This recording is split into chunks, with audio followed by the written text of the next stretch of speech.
Les montagnes oubliées. Chapitre 8. La vérité, cette beauté qu'est la sincérité. Il me semble qu'il faudrait définir le genre humain pour bien comprendre ce que nous sommes devenus suite aux milliers de décennies d'existence vécue. Cela, afin de voir l'orgueil que l'on pavane à travers la connaissance acquise de nos expériences. Voir si ce que nous prétendons être aujourd'hui n'est pas faussé par le constituant de nos désirs à vouloir tout savoir pour pouvoir dépasser les limites de notre ignorance. Par toute cette activité qui préoccupe nos esprits, nous sommes alors dépassés par l'ampleur de la chose, car toute l'ambition que nous avons entreprise à cette réussite expose le sceau de l'imperfection.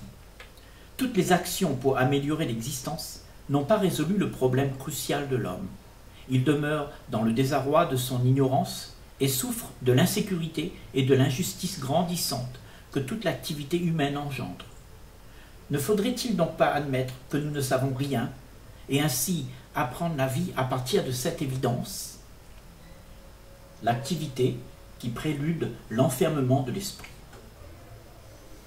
Une vérité, puisée d'un passé aussi glorieux soit-il, ne peut être authentique. Elle le fut. Mais maintenant, elle est morte. Ce n'est que l'idée qui la représente qui subsiste, et non sa nature vivante. Si bien que ruminer le passé, afin d'y puiser les conclusions acquises d'une vie déjà vécue, pour les transférer à celle qui est à vivre, n'est que vaine activité. Quand l'illusion de ce que l'on désire est débusquée, se perçoit la réalité dans une perception qui surgit de l'autre. Et c'est cela qui propulse l'esprit conditionné et matérialisé vers le vide du néant où la liberté est sans limite et où est abandonné le raisonnement pour laisser place à l'intelligence et à l'amour immuable. Si bien qu'un esprit qui est accaparé à remémorer le passé et à projeter son espoir a en lui les éléments qui perturbent le flot de cette sincérité qui s'exprime uniquement que par le présent, et c'est un événement qui se passe en soi. Ce qui est retenu d'elle n'est que l'empreinte laissée par sa beauté. Elle ne peut être capturée pour être exposée à ceux qui désirent se l'approprier, car ceux-là s'en iront avec l'explication de ce qui est retenu. Ils la transposeront en concept idéal, mais la réelle nature de cette énergie n'est plus là. Cependant, celui qui a la curiosité de la rencontrer est constamment au défi. Il doit être aux aguets, car il s'agit d'un phénomène vivant qui ne cesse de surprendre et d'émerveiller. Ainsi, celui qui veut rester dans son flot ne peut pas se permettre d'être accaparé aux affaires du temps. Il doit abandonner les choses mortes à leur sort. Le passé vécu est maintenant mort. La vérité ne peut être que l'actualité qui se vit dans l'instant présent. Ce qui reste d'elle est la mémoire de la joie qui fut au moment du vécu. L'esprit qui demeure présent avec ce qui se passe ne stagne jamais dans les habitudes. Établir une zone de confort sera pour lui de rompre le lien qu'il a noué avec cette pureté vivante. Car elle, qui enchante par sa nature cristalline de beauté, n'attend pas que l'esprit soit libre. C'est à lui de l'être, et pour cela, le centre d'intérêt doit faire l'objet d'un renoncement. Celui qui s'intéresse à la vérité, c'est-à-dire la pureté de qui il est, doit se débarrasser de tout ce qui est raconté sur elle. Il va devoir s'investir d'une terrible sincérité, capable d'affranchir ses peurs, car étant face à cet étrange univers, il faut se vider de toute croyance, préjugés et opinion afin de pouvoir l'accueillir. Celui qui garde l'activité de ses pensées est en peur d'être libre. Il s'attache à elle pour ne pas être face à quelque chose qu'il ne connaît pas et qui l'angoisse. Laissez les connaissances du passé où elles sont, notamment le concept idéal auquel on s'accroche afin de pacifier l'angoisse des jours à venir. Abandonner ce qui fut vécu afin d'être dans l'instant présent avec la vie qui existe, sans la polluer par les idées de comment elle devrait être. C'est-à-dire être seul, sans aucune croyance qui divise l'esprit, en imaginant ce qui est désirable de vivre. Cela afin d'être entièrement dédié aux faits qui existent.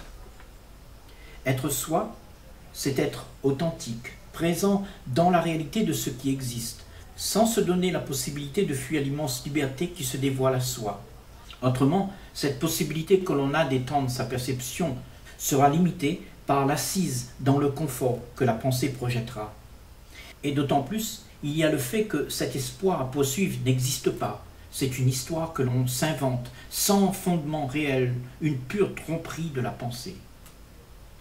Quand cesse l'activité dans laquelle l'esprit est enrôlé, il y a quelque chose d'inimaginable qui se profile à la perception, incorruptible et vierge des pensées que le centre d'intérêt exploite.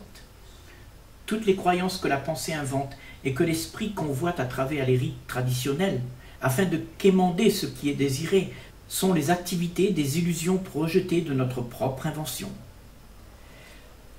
L'esprit les poursuit afin d'être réconforté du misérable quotidien qui a été engendré. Cette sécurité qui est convoitée est paradoxale, car elle crée toute l'insécurité que nous connaissons.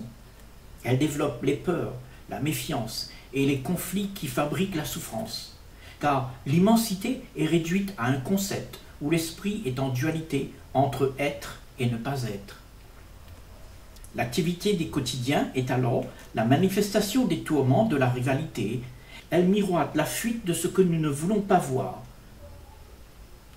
Les problèmes de conflit arrivent sur la scène de nos vies pour avoir systématiquement rejeté la réalité au profit du mensonge qui se cache dans la promesse des jours meilleurs que nous désirons allègrement.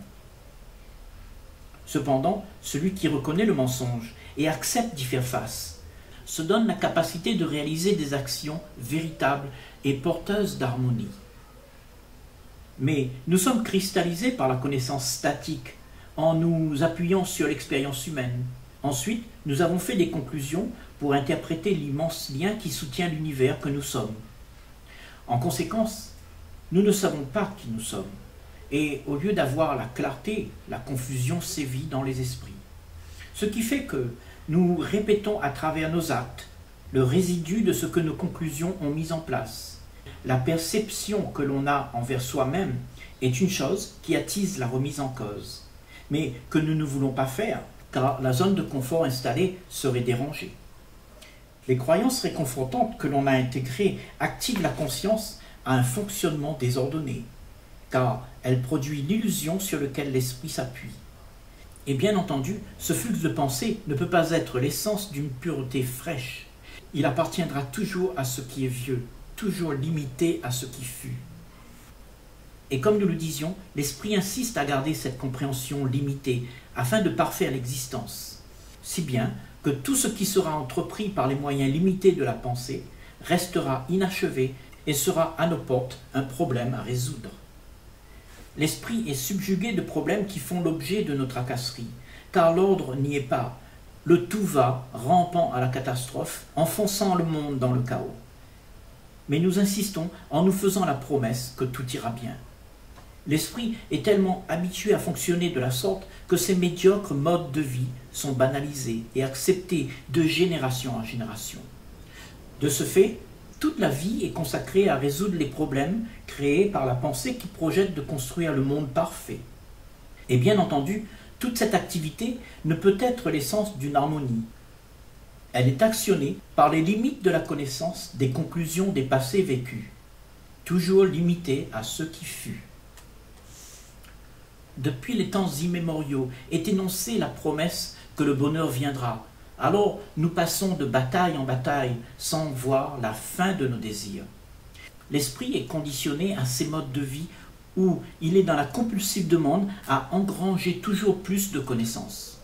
Cela afin de trouver la solution miracle qui va le faire sortir de la routine. Car à toujours chercher des solutions, il doit aussi constamment gérer les problèmes que ces solutions mises en place ont engendrés. C'est l'effet qui se produit dans le monde pour s'être enrôlé dans la compulsive nature de la pensée qui embrigade l'esprit à des actions que l'on renie ensuite. La sincérité est donc méconnue et être soi-même semble impossible, car aussitôt qu'il y a tentative, un réseau d'idées, de croyances et d'angoisses font barrage. Alors on joue à faire semblant et l'apparence devient un mode de vie sophistiqué qui divise l'esprit dans la rivalité entre être ou paraître, d'où la dualité en soi. C'est une pratique que l'on se cache à soi-même et qui fait perdurer les conflits dans nos relations où la grande majorité joue le rôle de victime pour ne pas prendre la responsabilité de ses actions contradictoires. Car, à vrai dire, tout ce qui nous arrive est le résultat de ce que nos pensées ont projeté à travers nos échanges, qu'ils soient intimes ou collectifs. Toute la mascarade qui sévit à cause de la peur d'être vrai fait que la réalité de soi est bâclée par l'interprétation de ce que l'on se raconte à soi-même. Les pensées que l'on véhicule ont l'art de dissuader. Mais la sincérité qui demeure est la chose la plus belle qu'il soit, car la pensée n'a pas de relation avec elle. Elle est l'élément sacré de l'existence, celui qui trouve l'art de laisser ce sacré être l'expression de lui-même est celui qui a pris connaissance du fonctionnement de la machine pensante. Il sait observer son mouvement et ne se laisse plus surprendre par l'illusion qui est projetée. Il y a donc cette sagesse à acquérir devant la stratégie des pensées où l'esprit se cautionne par la résistance imposée à la sincérité pour qu'elle se taise. Cette présente sincérité de soi a un attrait vulnérable, car elle est au milieu des loups qui veulent l'anéantir, mais la sagesse est son gardien. C'est pour cela qu'il est utile d'être constamment aux aguets de l'activité des pensées qui rôdent la faille. L'action de la pensée attise l'esprit à monter des murs de résistance où il se renferme sur lui-même dans son individualisme. Mais celui qui ne se réfère pas à elle pour devenir l'état acceptable qu'il croit devoir atteindre a la liberté d'être vrai. Le savoir qui gonfle l'ego. Cependant, pour la majorité, les faits courants des quotidiens sont que l'esprit reste avec la stratégie d'utiliser ses acquis pour prospérer dans sa zone de confort, afin de protéger ses privilèges contre tout aléa. Celui qui sait observer l'activité des pensées et le monde qui en résulte n'est pas dupe. Il voit le désastre que cela a engendré pour atteindre des proportions phénoménales de souffrance. L'histoire est jonchée de ces rivalités que la pensée a créées dans les relations, et toutes les connaissances acquises n'ont pas été à la hauteur pour enrayer les souffrances de l'humanité. Tout ce qui a été fait pour que la vie soit plus acceptable au goût de chacun n'a pas résorbé le problème de l'absence de paix que nous aspirons pourtant tant. Il semble que toutes les connaissances que nous avons engrangées dans nos mémoires nous font tourner en rond dans un périmètre limité à répéter nos mêmes stratégies. Pour la plupart, jamais il est question de prendre conscience que nos actions sont liées aux centres d'intérêt, qui de toute évidence sont les causes du chaos qui engendrent la désharmonie de l'existence. Toute cette ruée vers les solutions afin de trouver un havre de paix occupe donc les esprits depuis des millénaires. Et cette activité est le résultat d'une aspiration fondamentale qui est de vivre de paix et de joie. Mais comme la connaissance limitée que nous avons est celle qui est prônée, glorifiée et utilisée pour y parvenir, l'esprit est continuellement occupé à penser à des solutions. Cependant, pour chaque solution qu'engendre la pensée, un problème surgit. Si bien que demeure l'insatisfaction que l'on se cache à soi-même, afin d'enrayer l'angoisse de devoir s'arrêter et d'affronter le silence, où l'intérêt du centre moi devra se taire pour laisser la place à l'intelligence et à l'ordre.